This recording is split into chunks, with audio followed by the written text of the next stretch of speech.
अस्सलाम वालेकुम। मेरा नाम तानिया, जिला पाकपत रहने वाले हैं। 4 मेरे भाई है, वाले साहब मेरा फौत होया होया है। कारोबार इन को नहीं, पक्की दरजानी है मैं। मशीन साढ़े को ले नहीं जाती। 300-400 रुपया कमा लेने, चूल्हे दे मस से साढ़ा खर्चा चलता है।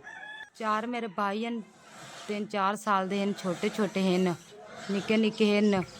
अम्मी मेरे कम नहीं होंदा, पक्की दरजानी है मैं। 300-400 रुपये कमाने हैं, चूल्हा साढ़ा मस से चलता है। अम्मी मेरे दिहाड़ी जाती 300-400 रुपया लै आती है, 150 जोड़ी रखती है। सू गला मैं बनाया होया 12-13 हज़ार रुपया मैं जोड़ लिया आया। उतों बिजली का बिल आ गई। मेरी अम्मी आख अपने सिर ते है को नहीं, आप बाहर लवीए, बस वो बिल बाहर लिया। मेरे को मशीन नहीं ले जाती पे। कोई अल्लाह का बंदा हो मैंने धी समझते मैंने कोई मशीन लै दे, कोई सिर ती सान साढ़े घरे साढ़े सिर ते कोई नहीं। निक्के निक्के मेरे भाई हैं, 3-4 साल दे इन्हां दा कम नहीं होंदा।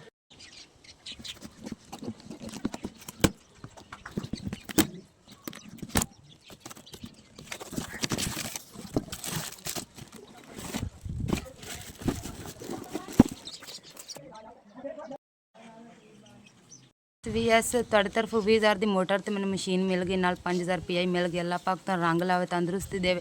ਅੱਲਾਹ ਪਾਕ ਤੁਹਾਨੂੰ ਸਿਹਤ ਦੇ, ਤੁਹਾਡੇ ਬੱਚਿਆਂ ਦੀ ਹਯਾਤੀ ਕਰੇ। ਅੱਲਾਹ ਪਾਕ ਤੁਹਾਡੇ ਵਾਲਿਦ ਸਾਹਿਬ ਦੀ ਹਯਾਤੀ ਕਰੇ। ਸਾਡੇ ਔਖੇ ਵੇਲੇ ਕੰਮ ਆਏ ਨਹੀਂ, ਇਵੇਂ ਕੰਮ ਸਾਡੇ ਹੁੰਦੇ ਰਹੋ। ਅਸੀਂ ਬਹੁਤ ਜ਼ਿਆਦਾ ਖੁਸ਼ ਹਾਂ। SVS ਤੁਹਾਡੇ ਤਰਫੋਂ ਜਿਹੜੀ ਮੈਨੂੰ ਮਸ਼ੀਨ ਮਿਲੀ ਉਹਦੇ ਤੇ ਮਿਹਨਤ ਮੈਂ ਕਰਾਂਗੀ, ਕੱਪੜੇ ਸਿਲਾਈ ਕਰਸਾਂ। ਅੱਲਾਹ ਪਾਕ SVS ਗਣਾ ਦੇਵੇ। ਮੈਂ SVS ਆ ਕੇ ਦੁਆ ਦੇ ਰਾਤ ਕਰਸਾਂ। ਬਹੁਤ ਜ਼ਿਆਦਾ ਖੁਸ਼ ਹਾਂ ਮੈਂ।